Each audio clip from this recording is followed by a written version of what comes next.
எனக்கு ஒரு ஐடியா. உங்க லைஃப்ல ஒரு அன்எக்ஸ்பிரஸ் லவ் இருக்கு, என் லைஃப்லயும் இருக்கு. நம்ம 2 பேரையும் அவங்கள கண்டுபிடிச்சு அவங்கள்ட்ட ப்ரப்போஸ் பண்ணக்கூடாது? புரியல. செம்ம ஐடியாங்க. மச்சி நீ சொல்றது எனக்கு புரியவே இல்லடா. போலாமா? இந்தியாக்குள்ள எங்க இருந்தாலும் கண்டுபிடிக்கிறோம், கண்ணை பாக்குறோம், காதல சொல்றோம். திரும்ப வந்து கல்யாணத்தை பண்றோம். ஆ? சாரிங்க.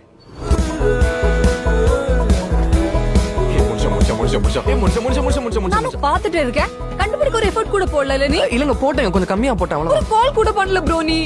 ப்ரோ எனக்கு ப்ரோலாம் கூப்பிடுறீங்க?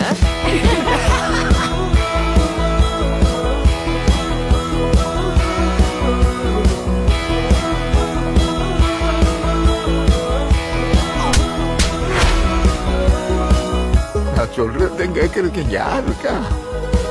இவ்வளவு சீப்பா பிஹேவ் பண்ணிட்டல நீ. ரிலேஷன்ஷிப்ல இதெல்லாம் ஒன்றும் அவ்வளவு பெரிய மேட்டரே கிடையாது. அவகிட்ட பேசு. அவ டெசிஷன் எதுவா இருந்தாலும் அதை ரெஸ்பெக்ட் பண்ணு.